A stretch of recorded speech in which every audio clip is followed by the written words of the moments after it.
The content of this podcast is based on medical fact and evidence-based practice from credible authoritative sources, but is not a substitute for your institution's policies, procedures, common sense, or good judgment. The views and opinions are those of Eric Bauer and FlightBridgeED in their entirety. This is the FlightBridgeED Podcast, critical care and emergency medicine education for nurses and paramedics. Here's your host, Eric Bauer. Hey everybody, welcome to the FlightBridgeED Podcast. Mike Verkest along with Eric Bauer. We are actually sitting here live. You're not going to listen to this live, and I always say that, but we are in Milwaukee, Wisconsin at the Wisconsin State EMS Conference, and we have a lot of special guests here. So Eric, how you doing, buddy? Hey, I'm good. Awesome. And do you want to, are we going to go around the room and have people introduce themselves? Because we have a full house here. Got a lot of people on the podcast, and just real quick, we're going to talk about the most downloaded episodes of the FlightBridgeED Podcast in 2017. So it's going to be a great podcast. We got the top 5 lined up. So let's start to my right with Mr. Dave. You want to go ahead and say hi and introduce yourself? Hey everybody, how's it going? It's Dave Oliveira, Clinical Education Manager at Air Methods, and do a lot of that airway research we talk about. Yes, you do. I'm glad you're here. Hey everybody, this is Sam Ireland, Training and Education Center Supervisor and Critical Care Coordinator for Lifestar Emergency Medical Services here in Wisconsin. Awesome. Welcome. Hey guys, it's Tyler. I was following from Foam Frat, and I'm really happy to be here. Thanks, Tyler. Good to see you. Absolutely. I'm Cynthia Griffin. I'm with MedFlight. I'm a physician on the helicopter and helping out with Foam Frat as well. So awesome. glad to be here. I feel kind of silly I didn't say foam frat as well. That's okay, Sam. We know Traitor. you're we're your Foam Frat. Sam. I have Tyler's old job. And we also have Ginger Locke, who is actually currently recording live right now. So she's Hi, out Ginger. here hanging out with us. Ayo. Oh, there she goes. All right. So it's been a good night here in Milwaukee so far. All right. Well, let's just jump right in, shall we? Yeah. We're going to talk about the number 5 most downloaded podcast of 2017, and that one happens to be Acidosis Rodeo Part 2. That one was just around 7,000 downloads, and essentially the gist of that podcast, we talked about HHNK, we talked about DKA, the different causes and things like that. And Eric, from your perspective, why do you think this one made the top 5? Well, I think acidosis is a big topic, and I think a lot of our patients, when we find them in that critical stage, they're in a metabolic acidosis. And, the common factors of this podcast was trying to go over the HHNK versus DKA, the difference in presentation, why they may present, differently, type 1 diabetics versus type 2 diabetics. And so I just wanted to kind of paint a picture. So we did a 3-part podcast on that. We did part 1, part 2, and then part 3. Part 3 was essentially looking at gold mark, trying to identify the main causes of acidosis or metabolic acidosis. But specifically, this one was really diving into the differences of why one presents one way versus the other. Well, and I always have a theory about whenever we do these top 5 most downloaded podcasts, whatever it is we do, there's always, in my mind, a simple reason why they're the top 5, right? And it's because these tend to be the most challenging cases that people encounter.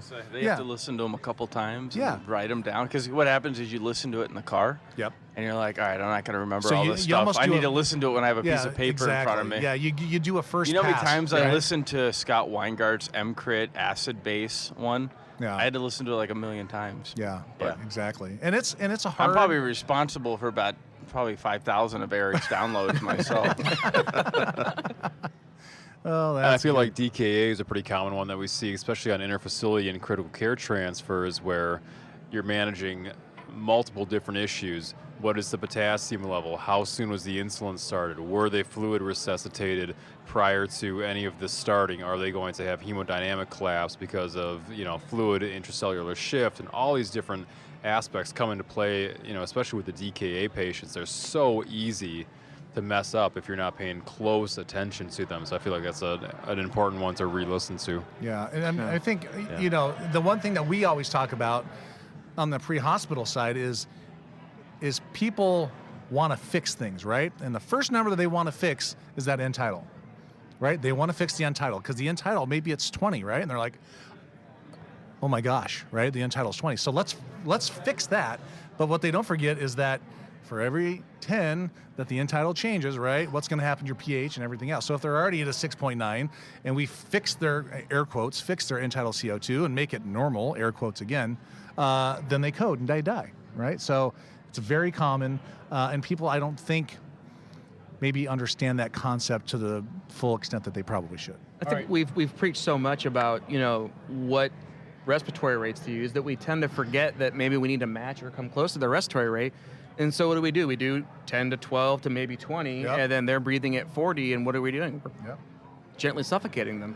And we forget about that. And so then we get burned in the end of it because you're right. We find that quote-unquote normal that we think is normal, and then we get the patient, drop them off, and they have this huge deficit to make up for now because we thought we were doing the right thing. So I think it's a really big important reason why this is it's one of the top 5 is because this is something that's so simple that we can, not simple, but so easy to go bad and go wrong.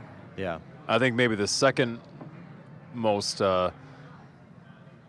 you want to easily correct the second most important number, which is maybe they think is the glucose, and then you think, well, by correcting the glucose, we've fixed the DKA, and you figure out not so much when you think about the metabolism of the fatty acids and everything.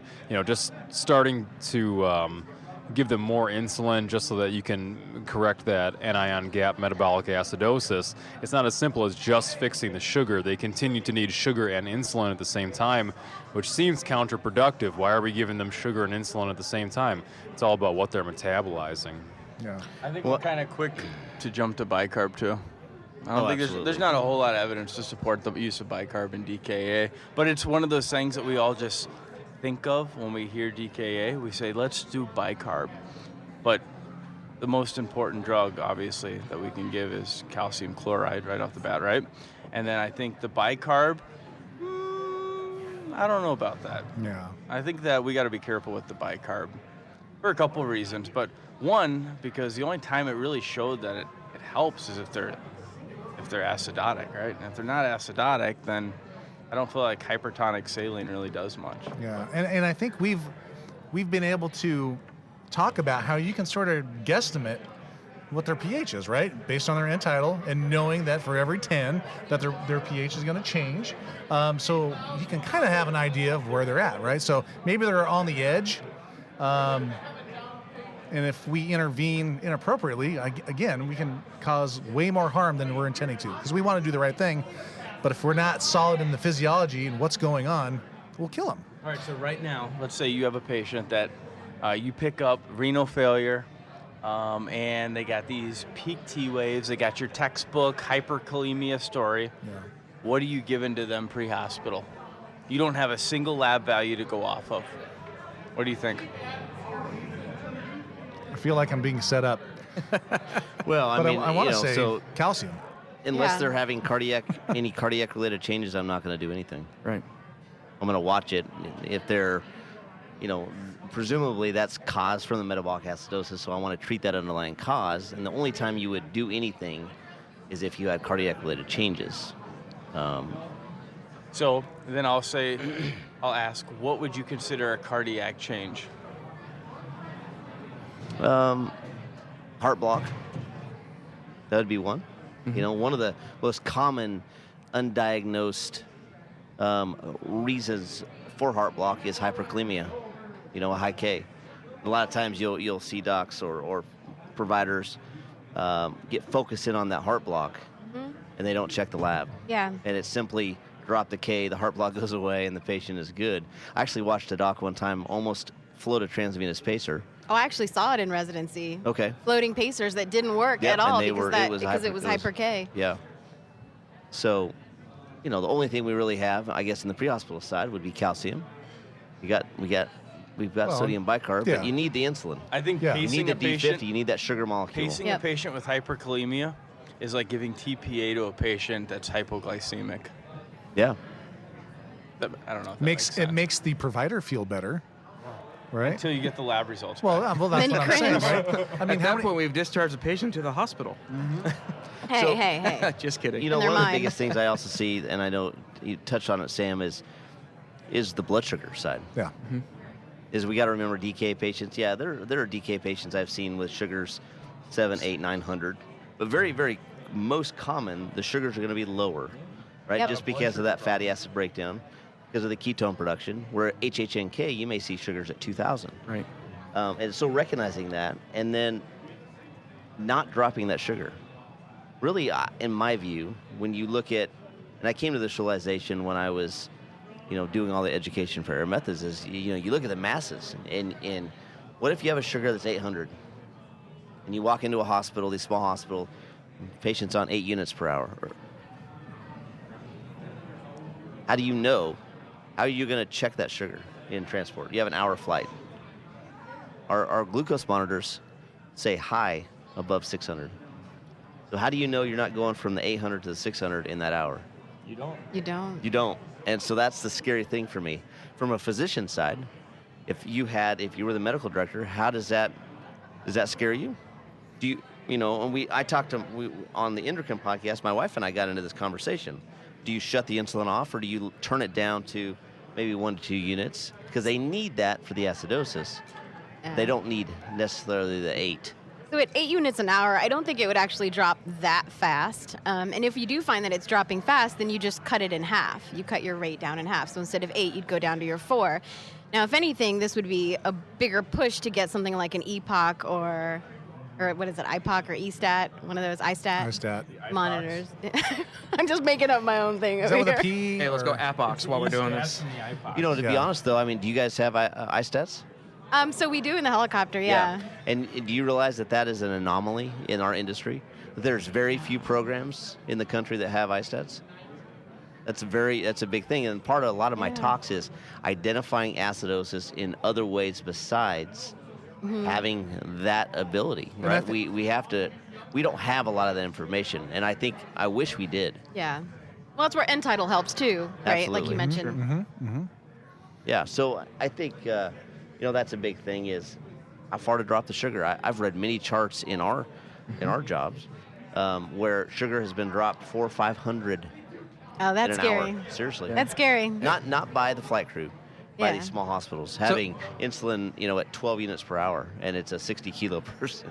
So let me ask you all, what do you find comfortable for dropping that sugar? What do you want to do an hour? No more than 150 an hour. Yeah. Is my go-to. Less than 100 is what I feel. Yeah, like. I feel comfortable at 100, yeah. See, I think the guideline for air methods is 100 per hour or no more than 50 in 30 minutes. Yeah. That's what it is. Maybe that's more conservative. Yeah, that's a little more but conservative than what I would do in the emergency department. I think that as I read more guidelines, that is more what I see is like between that, maybe not 50, but 100 to 75 total per hour. And I think it gets more dangerous as you get lower and lower. Right. So maybe it's not that big of a deal if you drop, 120 from 800 to 680 or something. But when you're down to the 200s and something like that, when your oncotic osmotic pressure is getting really low and you're getting down to those lower numbers, I think that's where you run into more issues because of the cerebral edema and things like that. So, at the higher,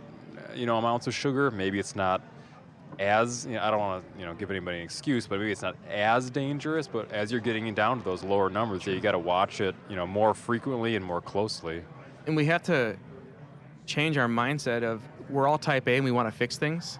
And we have to understand that we're not going to get the blood sugar back to a normal level. Yeah, let the ICU do that. Yeah, let the ICU do that. But we tend to see that. I mean, when we test this scenario in our labs, in our company, we see that happen where people are so excited, they want to get that blood sugar back to a normal range. And it's like, wait a minute, that's not normal for them right now. Everything is shifted. And then it brings that back to normal for them. So I think, just remembering that what normal isn't their normal right now. Right. What's another big thing with DKA and HHNK is the dehydration side, right? The volume loss. But then you have to, that's the other thing that scares me is, especially in DKA, a later DKA, we should expect a high potassium. But a lot of times you see a low potassium, right? They've peed it all off. And then if you volume resuscitate these people, how do you do this in the ER? They have a K comes back at 2.2. I would start potassium. Yeah, and you get what? For every 10, you get maybe 0.1 increase in K? But don't you feel like that they would normally be hypokalemic? I think it depends In on DKA? when you find them. If you find them early on, Oh, they exactly. will have a High. hyperkalemic because they will go acidotic, raise the potassium as a response to that. But then as the kidneys sense the hyperkalemia immediately, if they have functioning kidneys, the kidneys are so efficient at getting rid of potassium, they're going to immediately waste that potassium, and then you're in that total body potassium depletion state. You guys agree pretty much? Yeah. Sparing the And what do you do with potassium. that, like that new onset, DKA kid that mom doesn't realize or dad doesn't realize what's going on, but they're vomiting and they're puking and they can't keep anything down, and you finally bring them in the ER because they're so lethargic they can't open their eyes, and now you have this horrible DKA kid that they didn't know. They were just thought that they just thought that they had the flu or the bug, and they came in and now they have this going on. What's their potassium going to be? With all that vomiting and nausea and all that, their labs are going to be way whacked out, and I think we have to be careful with that as well. And I think you can fall into the trap of saying, oh, their potassium looks normal. Right. But all right, they're in DKA, so normal shouldn't be 3, right? Right. It should be a lot higher than that because all the intracellular potassium is now on the outside. So, if you're starting insulin and they're at 3 or they're a little bit lower, that's going to drop as soon as you start rocking with the insulin. So maybe proactively. I don't know. What do you think, Cynthia? I get nervous starting insulin without having a potassium value. Yeah. So would In you the feel AD. comfortable if you didn't have an ISTAT or any lab values to go from, and you had to start an insulin drip on a DKA patient in transport, would you feel comfortable starting that drip, or would you just maintain the patient, maybe consider like a K rider on the way in, and doing that? Or when do you go which direction with that? It really depends on what they look like and how sick they look. Sure. I would probably start more with volume Yeah, I agree. before I actually started the K.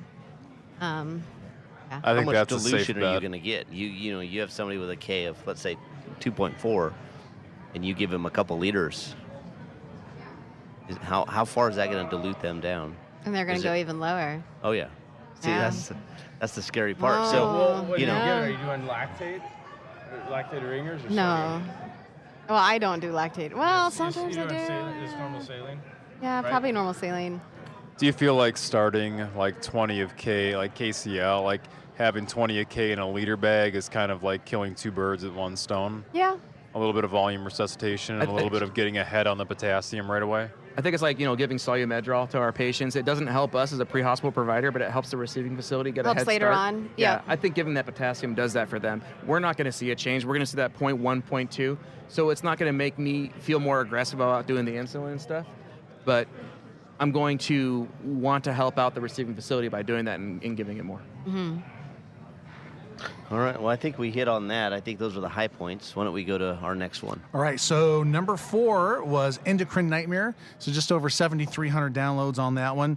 And like I mentioned in the opening, we talked about SIADH, DI, thyroid storm, and mixed edema coma. Again, things that aren't super common, Everybody's favorite subject. but, oh yeah, I know. Everyone's asleep Everybody's at the table Googling right now. that right now before we start talking about it. Exactly. Well, How do you spell that? Well, when we do review courses, they don't get glazed, but they're clearly struggling with the topic, Yes. right? Because it's not something we don't deal with endocrine emergencies that often, right? In the sense of SIADH and things like that. So I don't either. yeah, well, in the yeah, emergency department, to be honest. Yeah. Yeah. So SIADH, remember, is an overstimulation of antidiuretic hormone based on a lot of times oat cell carcinoma of the lung. Yeah. Right, and for whatever reason, it releases some type of an enzyme that the body thinks is ADH. Yeah. And so then what that happens is we start retaining all that volume. They stop peeing, and they start drowning in their own fluid. Mm-hmm. They don't show any visible signs of edema, but essentially they go into a massive dilutional state. So they're going to have a dilutional hyponatremia. Obviously, you're going to have a decreased mentation, possible, cerebral edema, seizure activities. So the key treatment, remember, is fluid. Getting rid of the fluid. getting rid of the we fluid. got to get rid of the fluid. Yeah. So you're going to Right. have fluid restriction. You're not going to give them fluid. They don't need fluid. They don't need volume. Lasix, it's usually 1 milligram per kilo. They're going to get a 3% normal saline to start bringing up that sodium. Missing Yeah. anything? No, I think that's about it. So just remember, ADH is basically vasopressin, right? Yep. So vasopressin, it's released from the posterior pituitary. Wow. Say that one more time. Posterior pituitary. Felt like I was. Wow. Yeah. Is there an H in that? I know. No, Somebody just it's took their CCPs. Yeah, I know, right? And he's But- FAA certified. Well, But he, if- he, Oh, te- he's been oat cell teaching. He's been carcinoma, teaching it. right? That's the only way. Well, and it's funny because that part is not well understood, right? The whole oats, why people, and it could be, doesn't have to be cancer necessarily, but people have lung infection, pneumonia, whatever it may be, they will have increased levels, and it's just super strange, and they don't really know why. But sort of the opposite of that is our diabetes insipidus, right? And so we talk about that during review class as well. Again, I think that's why this is probably a popular And that's topic. probably a lot more common to, Yeah, I to think- see yeah, than exactly. SIADH. Yeah, it It, is. it does throw people off because they think diabetes. Well, what? I don't understand what that is. Well, that is just obviously they cannot keep enough water in, right? So they're So they shed constantly water. shedding it. So it wouldn't be uncommon for 6 liters a day to go down the toilet, right? So that has its own issues, right? It's exactly the opposite of SIADH. So Yeah, so often, associated with head injuries, increased ICP. anything that can mess with that pituitary. Yeah. Yep. Yep. It's going to throw that off. Thyroid storm, mixed edema coma. Now, again, super rare things, but we need to be on the lookout for those, right? Yeah, and I think both of those, thyroid storm, mixed edema coma, are sometimes hard to identify. I think thyroid storm is probably easier to identify, right? Mimics oftentimes maybe cocaine, meth, but you have this big spike. But definitely mixed edema coma is often missed. Exactly. And usually the miss is fatal because it presents as a complete depressive state. The entire body's depressed. They usually present hypothermic. They will lose their hair. I mean, yeah. there's all kinds of They go things. into basically organ failure, look and rough. Yeah. there's no rhyme or reason why. And before it's oftentimes thought of as sepsis, and then they realize, well, it's not sepsis, So yeah, all four of these are tough ones because they're low call volume. You're not going to probably see them. I've never seen any of these ever in my career. Tell me the 4 again. What? Tell me the four SIADH. again. SIADH, Right. diabetes insipidus, Okay. mixed edema coma, and and thyroid then thyroid storm. storm. Good. All right. They're sort of both Nice, yin and nice. yang Kids will fall to asleep each on other one there. another. I feel like if thyroid storm was ever suspected in the pre-hospital environment, it would probably be by exclusion. Somebody who has a very fast heart rate or whatever the case might be, and cardioversion or adenosine or cardizem isn't working for them for some reason. That may be a suspicion of yours, but very hard to detect. Yeah, I'm- It kind of goes along with excited delirium in a way, Yeah. Sure. Even in the ED, it takes a while to realize that that's what the problem was. Before we Especially get if him you to the just ICU. gave succinylcholine. Yeah, I could see that. All right, let's move along to the next one. So number 3, neonatal undifferentiated collapse. So you and I did this podcast from the road somewhere, and I really laid myself out there because this is not one of my strong suits. Yeah. And I thought it was a great podcast. There were about 8,000 downloads of that one. So let's go over some of the things we talked about. Neonatal heart decompensation diagnosis and treatment. We talked about sepsis, group B strep. That's an inside joke. CNS depression, meconium staining, RSV, pink versus blue versus gray, all those kind of things. So this, again, it's a nightmare, right? These sick kids with these strange defects or strange medical presentations that make us very uncomfortable. These are the big ones. I can Yeah. tell you right now why this was such a popular podcast is because this is all the stuff that we are afraid of Absolutely. mixed into one. Undifferentiated collapse, pediatrics, and uncommon diagnoses. Sure. That is all wrapped into one, and that is not a call you ever want to be on, but it's something that you have to somewhat prepare for or have a resource prepared to reference to care for these. Yeah. Yeah, so, it really comes down to you got pink, blue, or gray baby. You see a pink baby, always think of a shunting issue, so usually a right to left shunt, a VSD. If you have a blue baby, that's always a ductal dependent baby. It's always a cyanotic heart defect until proven otherwise. And then a gray baby is always going to be a left side outflow obstruction. So like coarctation, things like that. Now, the big thing when I teach this every single time, it comes down to every single one of these, you want to maintain ductal dependency. Yeah. Every single one. Even if it's an acyanotic heart defect, meaning they don't have to have ductal dependency to maintain an SpO2, at a level or to maintain oxidation. But it's more about relieving the pressure. So you maintain that patency. So it's identifying this, and I get this in the classes all the time. Well, are we ever going to see this? Absolutely. And the most common one is coarctation. So I'll kind of set the stage. You have a kid that goes home with mom and dad, everything is perfect. What happens at about 24 to 36, maybe 72 hours, that ductus closes. And when that ductus closes, that's when the problems start. Yep. That's when it goes bad. Yeah, so you have this massive decompensation. That ductus was allowing that pressure to be relieved. And now you have this narrowing, which they think coarctation is usually caused for maybe a second ductus, patent ductus that didn't grow or shouldn't have grown there, and that's what caused the narrowing. And so now what you have essentially is you have a backflow and you have a CHF issue. So then you have pulmonary hypertension, pulmonary vasoconstriction, and this ripple effect. So you could have this person on a scene flight tomorrow, or a call tomorrow. And it's normal, healthy kid. And it's very, very interesting. So this comes home to me a lot. My wife and I are due to have a baby in March, and when we did our ultrasound, the doctor said we think we may see a coarctation. Oh wow! And they were noticing the pressures in the aorta, and they're like, "Yeah, these are elevated pressures." And I was like, going through all my PDF CCS that I remembered in my head, and like every chapter went through my head in about 5 minutes, and I went through all the worst case scenarios because that's what we do as medical providers, right? We go through all that, and I walked out of there and tried to be cool, calm, and collected. And I text Eric right away. I'm like, "Hey, refresh my memory on all this," and we went through it, and it was exactly what we're talking about right now. And so, will we see it? Well, one of us in this room has already seen it. And so I think it's something that we need to recognize and be aware of, that it's not going to be maybe when the delivery happens, but it's going to be that 24 to 72 hours later, so they may be discharged home, and then we're going to see it. Yeah. And there's some things that, cardiology-wise that I don't think is taught as much that I've learned from some neonatal docs. And, one of the things that they said is that every baby when they're born always is in a right axis deviation. If you did a 12 lead on one of these kids, they're going to be in a right axis deviation because think about they're a right pressure side when they're in the womb. When they're born, and really within usually a couple days, that shifts to a normal axis. So if you ever found a kid in a left axis deviation, that is absolutely definitive that they have a left-sided outflow obstruction problem. Automatically. You should never, that's a gray baby. Right? So you're going to have poor perfusion of the lower extremities. So there's a lot of little cool things.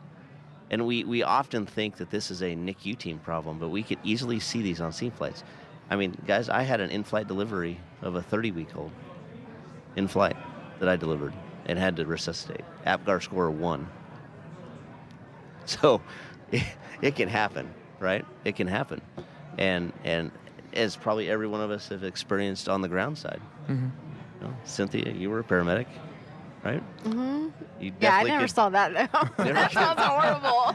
You're supposed to say yes. I was just thinking, maybe, I don't know. No, I was just thinking about the last precipitous birth that we had in the ED. They said, it's 28 weeker, and actually the baby came out. It was 38 weeks. Of 28, and it's like sucking on its hand. I was thinking, this is sweet. This is good. Nailed it. Easy. Yeah. I give you props, man. That's rough. The other thing I want to point out is the RSV. Remember, RSV is one of those big hot topics. We see it constantly, and this is a hot topic in the exams that we constantly see. Any child less than 8 weeks has a high probability with RSV to have apneic spells. So always be prepared to manage that our way. That doesn't mean we prophylactically intubate prior, but we just are ready for that. Good suctioning. Good suctioning. Yes. Yep. Nebulized normal saline. Little suckers. Yeah. My son, when he gets his boogers, we got this thing It's like a super sucker. Oh, and you put is it one the into one? your mouth. Oh, yeah. And I'm you out. put the other end in the nose and you suck it in. It's called a nose and Frida. you got to make sure. I'm out. That's exactly what it is. I'm It's out. the nose Frida. They wanted to put those on ambulances. I'm There's out. a filter in between I it, don't but care. you have to remember It's to put that disgusting. in there. You have to remember to put it in. Oh, I missed that one. Yeah, they also they also have an actual. It's called a lil sucker that hooks to your suction tubing, and it'll make a nice seal. That's all you need. I ain't putting no half in my mouth and half in the snot. Nope. Be one with your patient. Nope. We carry those on our cheetah mobile. Do you? The little suckers. Little suckers, yeah. No, the little suckers. Not the- He's like, can I get some? So let's talk real quick. We'll just finish this particular topic out with the Group B strep. So we talk about it a lot in the course, but the reality is that sometimes that doesn't get checked with mom, right? And that's going to create a pretty big problem for the kid when it comes out. Yeah, it just depends on has she had good prenatal care. Yeah. And we can't rely on the hospital. That's something we should always ask, and that's the number one cause of neonatal sepsis, even a full-term newborn, and that's going to manifest usually within 3 to 6 hours. Yeah. May take longer, 24, but so we always, if we do an OB transfer, that's always something to ask, is if there's been any Group B strep testing, and if they don't know, then you should always ask for antibiotics before you leave, automatically. Awesome. What do you think? Anybody? That sounds great. Yeah, of course. All right, good stuff on the sick kids. Yeah. Again, super popular. All right, number 2. Heaven is the New Lemons, I believe it was called. And our very own Dave Olvera and Eric Bauer had this podcast. Yes, we did. I believe that one was on the road as well, It right? was recorded at 9,000 feet elevation. Yes, too, I by the way. remember 9,000 that feet. intimately while I was These guys- on my own these guys oxygen were- trying to talk. That's awesome. I was hypoxic. Yeah, he was turning blue and gray. Yeah, and I was just so- watching the colors change as he talked. He was the blue bloater, so Pretty to speak. much. It was great. So just about 9,000 downloads on that one. That's pretty popular. And I think there's been a pretty amazing response to the Heaven criteria, right? Absolutely. So give us a recap, and then we'll talk about the high points. Sure. So, hypoxemia is the first one, extremes of size, anatomic disruption and obstruction, vomit, blood, fluid in the airway, Yep. exsanguination, and neck mobility. And what we found is when we did a retrospective review of our charts, we saw that the reason why people were failing were these reasons. And so what we did is we said, okay, well, how can we defeat these and combat them, right? So we implemented the videoscopic intubation, and we learned that if we go with videoscopic, we go out to in, meaning we walk that blade into the patient's mouth midline, we find the uvula, we lift, and we're going to be a little further back than we want to be in finding that epiglottis, but I'd rather walk towards my epiglottis in a couple millimeters than be too deep and contaminate my screen. If you ever take the time to look at your screen on your videoscopic device, they're about the size of a pinhead, if not smaller. And the thing of it is how big is that vomit or fluid that comes into our airway? Statistically speaking, we know that it's faster to intubate with direct laryngoscopy. And that's why you haven't seen it fall out of practice yet, because direct laryngoscopy is still absolutely appropriate. There's a right time and a right place for video. There's a right time and a right place for direct. And so putting those two together, we maximize the opportunity for this happening. The Heaven criteria has blown up, though. I think I have so many agencies using it outside of my personal company. I have a couple emergency physician groups that are using it. It's being used in Latin America. The Colombian Air Force, I believe, is taking it on. Wow. We have a couple military units that are using it here within the United States, and some anesthesia groups and whatnot. So it's pretty neat to see that happen. And really what we're doing is it's not just pre-hospital, it's the emergent airway setting. So ICU, ER, pre-hospital, all those areas where it's not a planned intubation, that we have those available. Yeah, and I think you nailed it in the podcast, and I've heard you talk, and I've read the study and all that stuff, but there is nothing wrong with lemons and moans and all those things, but they're not. What's the one thing that it's not related to that we do, and that's out of hospital, right? So those are all great, and they all have their uses, but I think the Heaven criteria really does a great job of making us think a little bit about before we start digging around and doing stuff. So, I mean, I love it. The lemon criteria is kind of silly, because if it's a bad airway, but they need the airway, you still have to get the airway, right? Yeah, I wouldn't call it silly. It has a time and a place. I shouldn't say silly. And it definitely was developed for the operating room, and it does a great job in the operating room in building that difficult airway assessment. Now, when they've studied it outside the operating room, there hasn't been a lot of strong data to just knock it out of the park. But again, it's that unplanned intubation versus that scheduled intubation. And so I think that the heaven criteria brings more statistical strength to it when we look at it and try and evaluate to find out that difficult airway or not. And we find when we use a high heaven score on a criteria of a patient, that if we switch from video to direct or direct to video, we have that increase in 11% of success. So I think tying that all together, there's a time and a place for everything. Lemons is absolutely appropriate. And it needs to be in the defined setting, just like we do with all the rest of the medicine. In the operating room. Yeah, absolutely. Yeah, wasn't it built more for elective? Correct. And I know, when we you were can talking about- cancel the case. Right. Yeah, and I'm not saying that all anesthesia cases are elective. Obviously, you have these trauma cases that go to surgery, but yeah, it's more of a controlled setting. Absolutely. And the thing that I always think about heaven, in every class I go to, I teach every student, and Mike can attest, and when Mike's with me, he teaches that lecture. We teach the heaven criteria in every single class we go to. They're teaching it in Mexico. Someone sent me a video or a picture of it, and it was in Spanish. They were able to translate heaven into Spanish and still make it spell heaven. So it was pretty funny, and that was awesome. I was like sitting there going, huh, all right, well, they made it work. All right, good. And Nice. No, it wasn't Navia. No, whatever. But Because that would just be backwards. yeah, but, exactly. yeah. So, but it's cool that it's taken off so much that other countries are using this. Yeah, yesterday, as Eric mentioned, we're here at WEMSA, and we did an airway course yesterday with several breakout rooms and everything. And we used the 7 Sigma mannequins. And before we went in there, we talked all about the heaven criteria, the neck mobility, sanguination, all this kind of stuff, and we put them through several criteria. And something that I got from all the providers was that, wow, this makes a lot of sense because this is stuff that we can observe in the field. This is stuff that we can actually measure no matter what the patient's status is. We can tell right away, have they exsanguinated? Are they hypoxic? Do they have decreased neck mobility? Like, this is stuff that we're going to see immediately right away. We'll be able to examine this stuff. And so that's why I think they found it so applicable, and there was a really positive response to it. That's awesome. I love hearing that, and for those listening, if you've used the heaven criteria and it's helped you out, please email us, so that we can hear about it. I love to talk about the cases that I hear about, and obviously we'll keep it HIPAA sensitive and whatnot, but, it's just case by case that we hear this. There was a clinician that had a patient that drove into a center divide, and they used the heaven criteria, they used the salad suctioning, and they used our RSI card. And by putting those 3 together, the patient he described looked like Predator. Remember Predator from the 80s? The face looked like that. He said, if I wouldn't have had those tools, it could have been a nightmare airway. But because I had those tools, it wasn't easy, but it was a lot more better to manage because we had that. By the way, you still owe me one of those RSI cards. Yes. Okay, don't forget about that.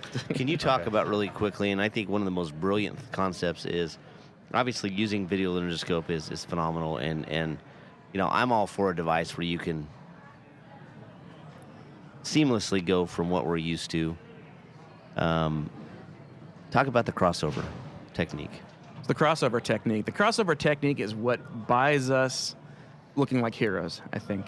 And what I mean by that is you have to have a standard geometric blade. You cannot use a hyperangulated blade because you have to be able to do direct laryngoscopy and you have to be able to do video with it both. And so the idea of the crossover technique is that you start with the intent of one technique. So whether it's direct or it's video, you go in there and you make your approach and your attempt. And when you're looking at this and you say, wow, I can't see what I'm doing, you switch. So you go from direct laryngoscopy to video, or you go from video to direct. Now, 9 times out of 10, when we look at our research and our statistics, it's showing us that we go from direct to video more times than not. When we do that, we cross over from one to the other. And we do that in the same equipment, the same technique. We can do that in the same attempt. As long as the patient is physiologically stable for us to do so, we can cross over and then make that attempt and be successful. And like I said, in a high heaven score, so you have a difficult airway, you can do that. It increases your first pass success by about 11%. And that really helps us out. And I think that's how it gets us up to the 90-95 percentile, is because we can feel comfortable in knowing that when we go into that attempt, that we have a backup to a backup plan. And we have our rescue airway devices, but we can go from direct to video or video to direct. And even if we follow that heaven criteria and we meet that 1% that just doesn't fit the criteria, we can cross over to the other side and make it happen on the other way. Yeah. No, I think that's huge. You have, in the way we're managing oxygenation now, that buys us more time. As long as their SpO2 stays above that 93% range, right? That's that stopping point. And I think that's another big point that I tried to push this weekend is have your partner, you guys have these stop spots. Yes. And when that SpO2 drops below 94%. At that point, you stop. what you're doing. But if it stays above that, that's where you may have the time to cross over. And an attempt in most places that I know is once that blade is in the mouth, it's Boom. an attempt. Yeah. Right? It's not. It's all about your trying intent. to pass that E2. It's your intent, right? Yeah. And the interesting thing with that is, there's three things that we're finding that what happens when we aren't successful with an intubation. First, we didn't prep. We didn't give the right medication. We didn't pre-oxygenate. We didn't choose the right equipment, and we went downhill somewhere on that process. And then the second idea is that the patient just decompensated, that we took too long to intubate. And it happens, and you guys have probably seen it, and I'm speaking to the choir on this for all of us on the podcast, that they're at 94%, and that provider says, I see it, I can get it. Next thing you know, they're at like 75, and they're starting to throw PVCs. I might have done that before. Well, you're in good company. Yeah, exactly.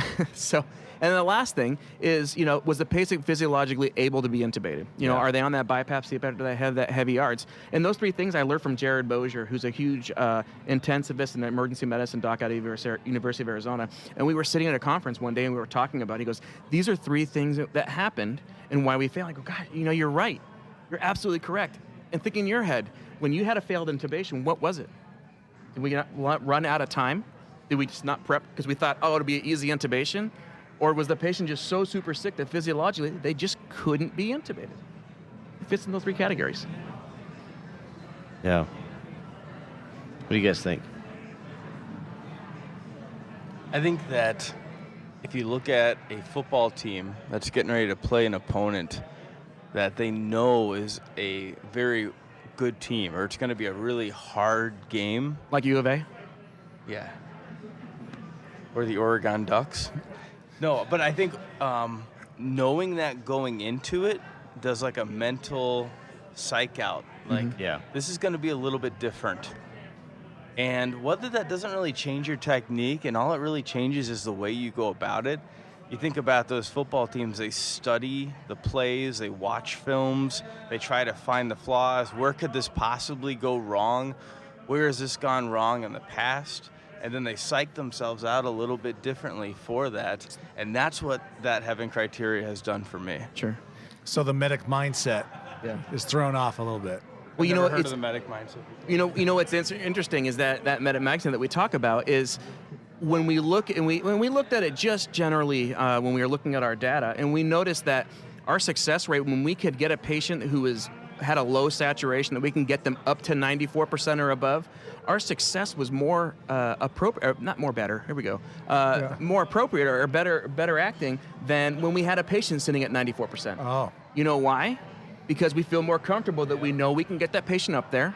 That patient is continuing to increase because we have field goal range. We're in field goal range. We have pulse ox latency, so we're between the hash marks, right? And we're ready to go. And we're ready to go and do this. And it happens that way. And it's crazy because you think in your mind that if a patient's stats are below 94% and we can get them up, that would make me nervous. But contrary to what we think, somehow it's making us feel a little more comfortable. Can't argue with the data. So wait a second. So you're saying we shouldn't hold our breath, and then when we need to take a breath, that means the patient needs to take a breath? Depends on who passes out first. Oh, Lord. That's good. And so we get down to the number one podcast of 2017 for the FlightBridgeED podcast. That was Damage Control Resuscitation with just over 11,000 downloads. So this was a podcast that you did with Rakeem Francis. Yep. And it was essentially talking about resuscitating your patient. And it sounds kind of simplistic, but the reality is that sometimes you need to resuscitate the patient before you do anything. I mean, it sounds weird, but sometimes you gotta take care of that. You gotta prep your patient before you pull the trigger. Yeah, I mean, and Nobody and wants to this say was resuscitate specifically before you on intubate 'cause it trauma rhymes. care. Trauma care. We kind Exactly. of took the trauma care aspect of this, of what is the main threats, and he brought the military side to it on what he had experienced in the military, combat-wise. Dave can kind of chime in on that as well.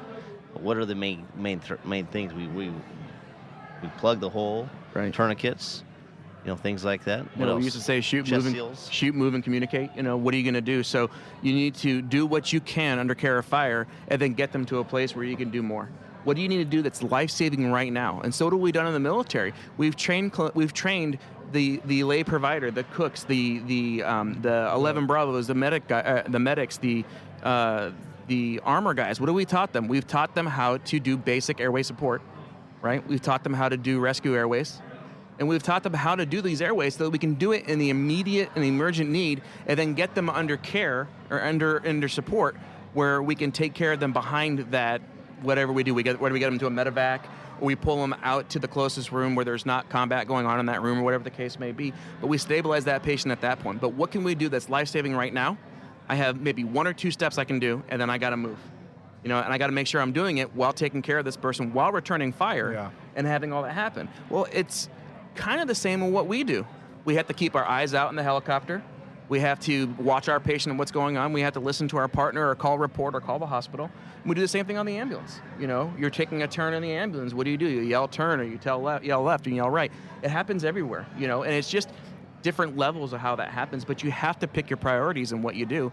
And that resuscitation is absolutely correct. In our RSI card, the second thing on our RSI card talks about resuscitation, fluid resuscitation, blood resuscitation, tension pneumothorax. What can I do quickly?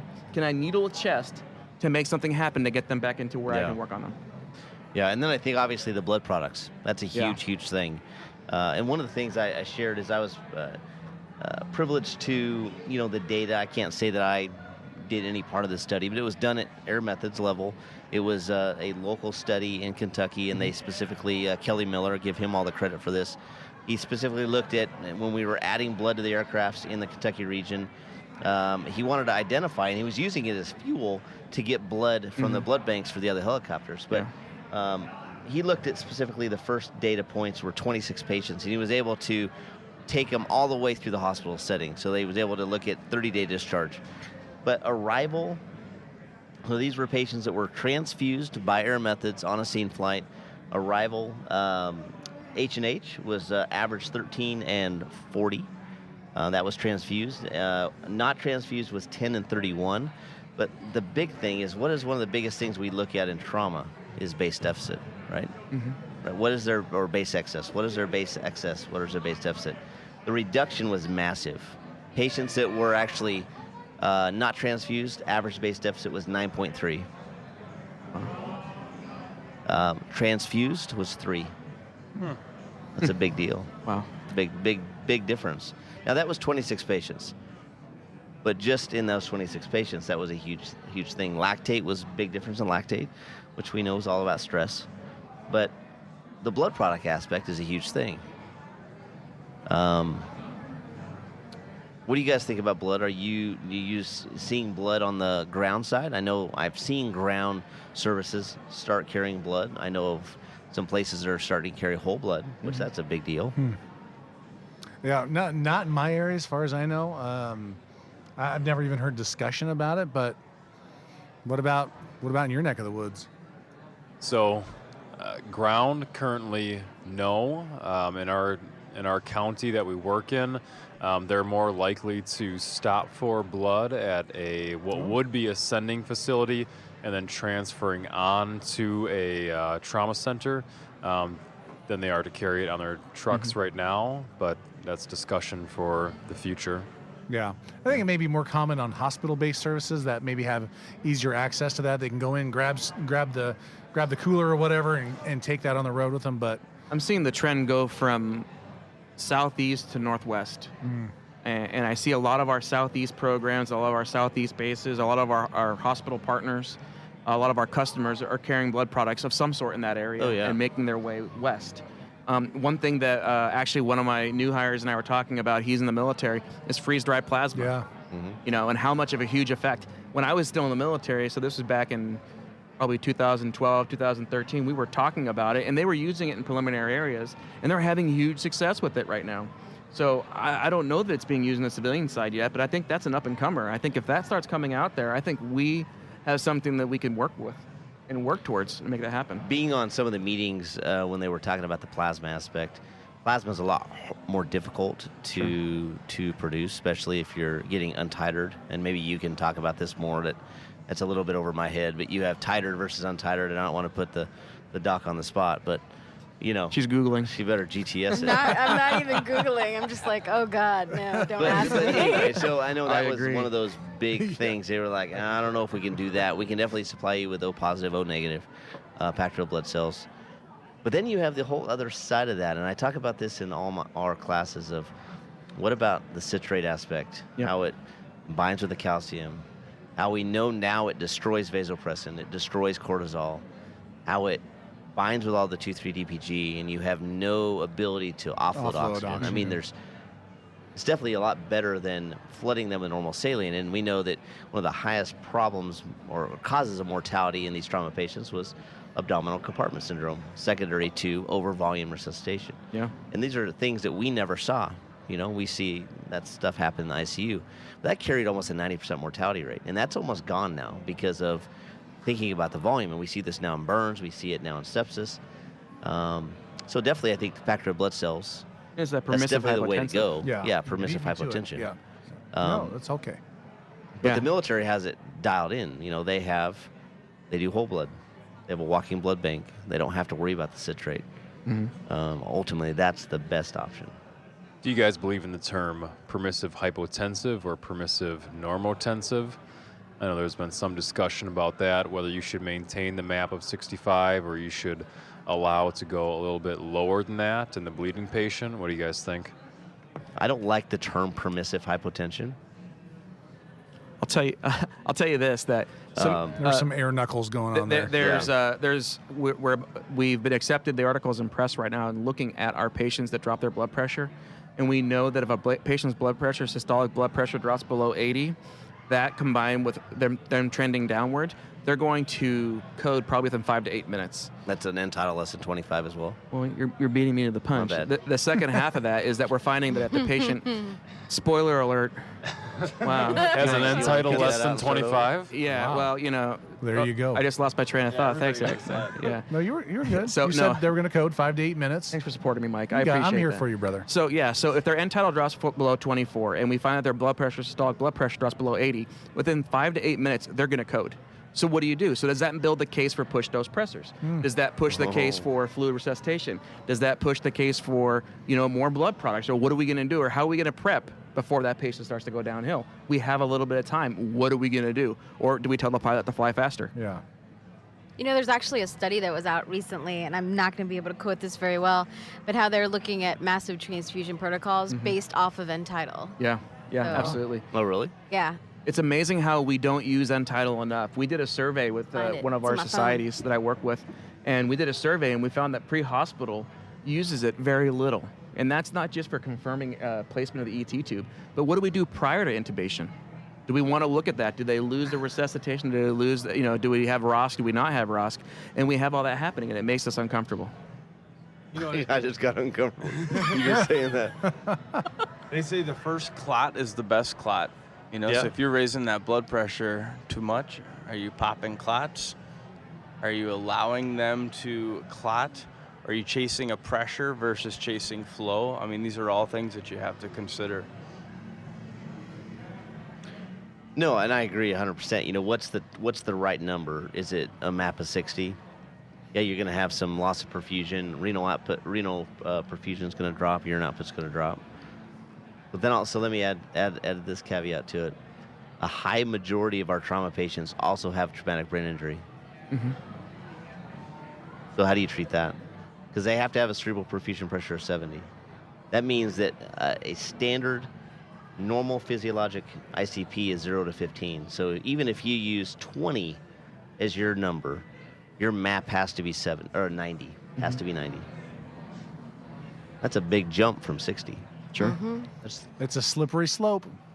Well, it's slippery. Got to resuscitate. Yeah, So- I mean, Does brain perfusion, trump the clot? Don't use Trump. I feel like it should. I agree. I and feel then, like it should. this comes up all the time. It came up all the time when I taught orientation. And But are they this getting is, TXA this as is- well? Is there other, what else is going on? I don't know, but I feel like the brain should be sort of prioritized. I don't know. Call me Yeah, crazy. you get asked this question all the time. And Felicia, Yeah. Alan, he always Do you give a pressor in trauma? Well, you don't get on that topic. Oh no. Oh no. Sometimes I just bring it up just to see the vein little on his vein head. Oh get yeah, full. absolutely. Yeah, but so that brings heart up rate so up, many yeah. things. Yeah. But we got to treat the brain. That's the key thing. So that really messes with the whole It does. permissive, whatever you want to call it, keeping that map as low as possible. So let me ask you guys, you're on a call. He's just smiling at me because he knows I've got a question. So, false dichotomy coming right now. It's a big okay. word. It's a big word for me. Hold on, I got to False- GTS that one. Yeah. One choice or the other, even though there's many options. You are on a traumatic bleed, and you think that there is brain injury. The patient has a map of 60, 65, and you do not have blood products, and you are choosing between pressor or fluids for this patient. What is the What's my what is the choice? What's my pressure? What's my pressor of choice? Can I have whatever I want? Yeah, you can have whatever you want. No, you have to use dopamine. I mean, I have the answer right now. Go ahead. Fluid. Fluid? Absolutely. Yes. Amen, brother. Yeah. That's exactly what I was thinking. No hesitation. You can't squeeze air. Yep. Yeah.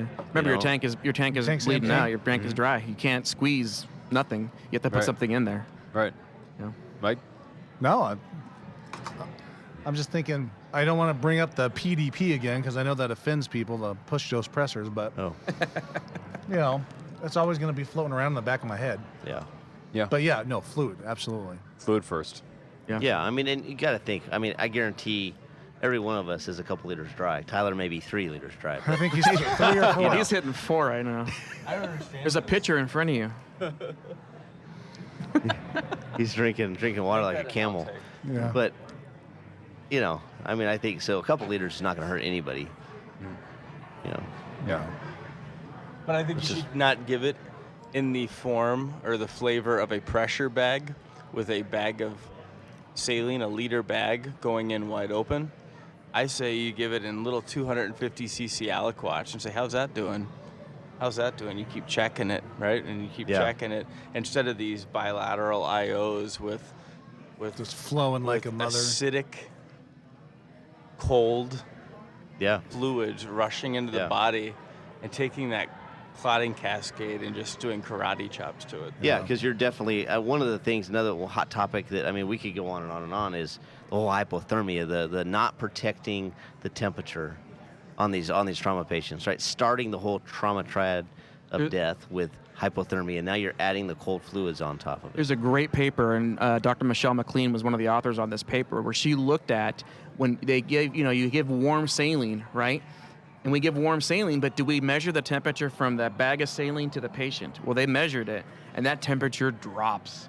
We don't do anything about that, but hey, we gave warm saline. We carry the Buddy Light. Have you seen that? The Buddy warmer, and yeah, that's kind of that's the what we used technology to. that we've moved forward Yeah. towards because of that. But we, for some of us that don't have that in a ground provider setting or in any setting that we have a long transport, we gave warm saline, but by the time it gets to the patient, they're hypothermic. Even Yeah. if you're giving blood, we yeah, got absolutely. we got the red blood cells, so we start giving red blood, but okay, there's no clotting abilities in that at all. And you know that blood is between 1 and 7 degrees Celsius. Yeah, I mean it's cold. So you're giving You know. cold red blood. Yeah. It's like, all right, well, And that's where, is that honestly, helping? to jump into what you said, well, let's be honest, that's why we went to the Buddy Lights, is because of the blood. But it took that to get that technology. We put our fluid in fluid warmers, but we never thought about the transient drop in temperature How just about that based on long convection. IV line that we Yeah. gotta run through? And that's kind of the reason that I brought up that kind of false dichotomy or pressors of fluid Sure. first, because we go to fluid first, but we have to think about some of the negative aspects. The SID of 0, the cold temperature of it, the dilution effects of it. There are side effects to the fluids that we give. It's not just filling the tank. That we have to think about the other side effects as well. Yeah, I agree. Part of me is tempted to say, well, let's do Levofed, because then you're taking an unstressed volume and converting it to a stressed volume without diluting anything, right? So you're taking that venous capacitance system and and turning this huge lake into a river, and and increasing that preload. But if they're exsanguinating, they probably already did that. And they're probably already exerting those catecholamines and those endogenous catecholamines. I don't know how much more levofed would do. I don't know. Theoretically speaking, I don't know how much more so. If your body is depleted of those catecholamines, then yeah, maybe. But if you're in a shock state... Well, and I think it's not that it won't raise the blood pressure. It's going to raise the blood pressure, but you're not perfusing anything. It's giving you a false sense of what's going on. Yeah. And that's why we have to go off evidence. Yeah, the theory is there, but the evidence isn't there. There's no evidence. When we used to test fire hose, you would block one end of the fire hose off, right? And you charge it with water on this end, and then you would charge it to a certain pressure, and then you would just let it sit static, right? And you'd wait for leaks and stuff. You had a really good pressure within that hose, but there was zero flow.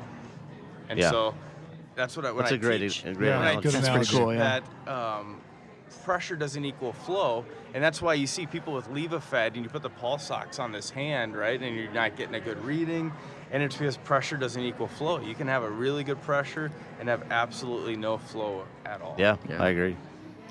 Awesome. Well, it's been a great discussion, you guys. Again, going over the top 5 most downloaded podcasts of 2017. It was a great discussion. Special thanks to all of our guests that decided to sit in. We're having a great time here, by the way. And it's been a really good time. And by the way, if you're friends with Gingerlock, who's managed to stay off the microphone because she's why has she not been talking? She's live recording us on Facebook. She's recording. So if your friend, hello, I have very important responsibilities here. Yes. Get in the camera shot as well. Turn it on yourself and talk into this microphone. Selfie.